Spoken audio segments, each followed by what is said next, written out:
Star India company के अधिकृत Hotstar live content से ठगी और live game third party app web portal के माध्यम से डाउनलोड कर विदेशी सर्वर से ठगी की जाती थी। चाइना, वियतनाम, फिलीपींस, रूस के जरिए लाइव स्ट्रीमिंग हो रही थी। सैकड़ों खातों से करोड़ों रुपए की ठगी किंच रही थी।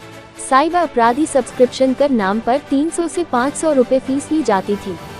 साइबर अपराधियों को पकड़ने के लिए आगरा पुलिस खुद यूजर बन जाल बुना था और जालसाजों को गुमराह किया और जालसाजी का हिस्सा बन पूरे रैकेट का भंडाफोड़ कर दिया। इस दौरान पुलिस ने 6000 से अधिक बैंक खाते ब्लॉक करा दिए।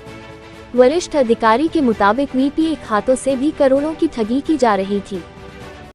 बड़े गेमिंग फ्रॉड का पुलिस टीम ने खुलासा किया है, किस तरीके से पूरा नेटवर्क चल रहा था, कहां से ऑपरेट हो रहा था और सर क्या कुछ कार्रवाई पूरे मामले में हुई है? देखिए, शाहगंज थाने में एक स्टार इंडिया ने एक केस रजिस्टर करवाया था और वो केस ये था कि उनकी जो ओटीटी प्लेटफॉर्म से जो स्पोर्ट्स का जो डाटा है और अदरवाइज़ भी जो उनके सीरियल्स हैं उनका डाटा चोरी करके फ्रॉड करके इल्लीगली उसको स्ट्रीम किया जा रहा है।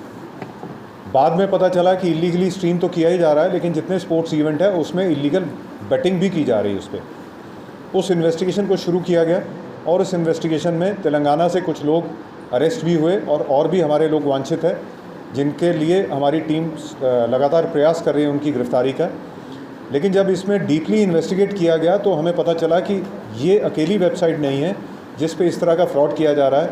पहले तो जेन्युइन ओटीटी प्लेटफॉर्म से उनका डाटा लाइव स्ट्रीमिंग चोरी करके लाइव स्ट्रीमिंग किया जा रहा है, फिर एक अपनी वेबसाइट क्रिएट करके जिसका कि सर्वर अनडिटेक्टेबल है या किसी फॉरेन कंट्री में लोकेटेड है, उसके बेसिस पे उस पर इलीगल बैटिंग करवाई जा रही है, जो कि बहुत बड़े अमाउंट्स में, जैसा कि आपने लाइव वीडियो में देखा।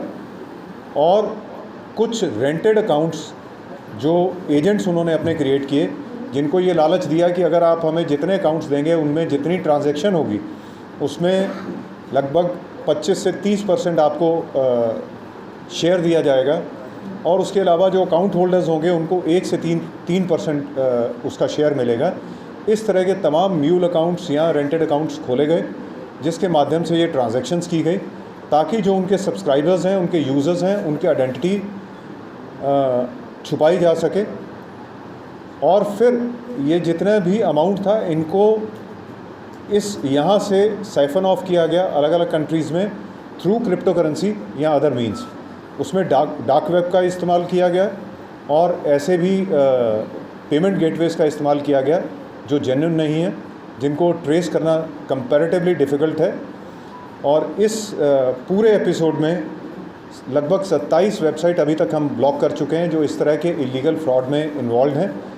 9 ऐसी ऐप्स हैं जिनको हम ब्लॉक करवा चुके हैं। और इसमें इंटरेस्टिंग बात यह है कि ये जो वेबसाइट्स हैं और ये जो ऐप्स हैं ये नॉर्मली आपके गूगल स्टोर या ऐप स्टोर पे अपलोडेड नहीं है। ये इंस्टाग्राम, टेलीग्राम, सिग्नल, व्हाट्सएप, इस तरह के जो मैसेंजर ऐप्स हैं हमारी, उस पे इनकी आपस में अकाउंट्स पे बात होती है और उन्हीं पे ये नॉर्मली इस तरह के जो ऐप्स हैं वो अवेलेबल हैं। वेबसाइट के एड्रेसेस अवेलेबल हैं जिसके थ्रू यूज़र्स इसमें जुड़ते हैं। और जो अभी तक हमने जिन वेबसाइट्स में एज अ यूज़र बन के भी हमारी टीम इन्वॉल्व हुई है, उसके बेसिस पे हम कह सकते हैं कि इन 27 वेबसाइट और 9 ऐप्स को ब्लॉक करते हुए लगभग 15 लाख के आसपास सिटीजन्स को फ्रॉड, उनके साथ साइबर फ्रॉड होने से बचाया है हमने। और लगभग 38,000 करोड़ का टर्नओवर इन वेबसाइट्स के माध्यम से होना पॉसिबल था, क्योंकि एक वेबसाइट की जिसकी आपको लाइव स्ट्रीमिंग दिखाई गई एक बेट की, उसमें आपने देखा होगा कुछ ही मिनटों में ये लगभग 100 करोड़ के आसपास उसका ट्रांजैक्शन पहुंच गया था। और वो भी ऐसे गेम्स थे जो कि वर्ल्ड कप क्वालिफाई मैचेस थे। और इन सारी वेबसाइट्स पे क्रिकेट, फुटबॉल, रग्बी, बास्केटबॉल, इस तरह की गेम्स के बारे में इलीगल बैटिंग करवाई जा रही है। हमारा लगातार प्रयास है कि अब बाकी हमारी एजेंसीज़ को इन्वॉल्व करके इस तरह की और सारी वेबसाइट्स और सारी ऐप्स और जितने इस तरह के इलीगल पेमेंट गेटवेज़ हैं उनको ब्लॉक करवाया जाए। और हम अपनी सेंट्रल एजेंसी से भी मदद ले रहे हैं इसमें, और जितने हमारे सर्विस प्रोवाइडर्स हैं उनके माध्यम से भी इस तरह की वेबसाइट्स, ताकि उनके सर्विस प्रोवाइडर के माध्यम से वो पब्लिक तक ना पहुँचे, उनको ब्लॉक करवाया जा रहा है। और जितने लोकल नेटवर्क प्रोवाइडर्स हैं उनके लिए भी हम कोर्ट से ऑर्डर लेके इन वेबसाइट्स को वहाँ से भी ब्लॉक करवा रहे हैं। फ्रॉड करने वालों के तार कहाँ तक जुड़े हुए हैं सभी? देखिए, एक लंबी इन्वेस्टिगेशन हमें करनी पड़ेगी इस पूरे इशू में, जिसमें हमें कुछ क्लूज़ हमें क्लियर कट मिले हैं, उनको हमने अरेस्ट भी किया और कुछ और अरेस्टिंग्स बाकी हैं।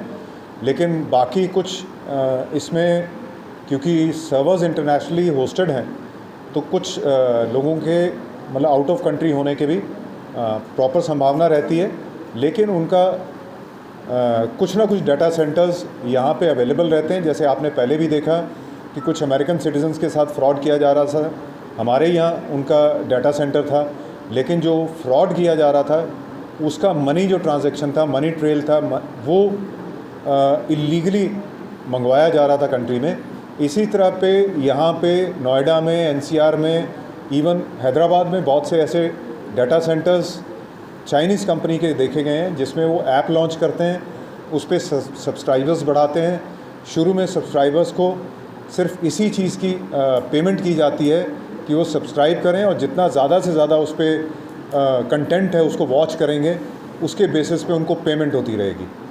जब नंबर ऑफ़ सब्सक्राइबर्स बहुत ज़्यादा हो जाते हैं तो कुछ उनसे सब्सक्रिप्शन फ़ीस ली जाती है और फिर सडनली वो वेबसाइट, वो सर्वर जहाँ पे होस्ट हुआ होता है और वो डाटा सेंटर जो उसको होल्ड कर रहा होता है वो एक दिन वैनिश हो जाता है और इस पूरे पैसे को क्रिप्टो करेंसी के माध्यम से साइफन ऑफ किया जाता है। ये उसी तरह का फ्रॉड है जिसमें और फर्दर डिटेल्ड इन्वेस्टिगेशन हमारी पूरी टीम को करने की आवश्यकता है।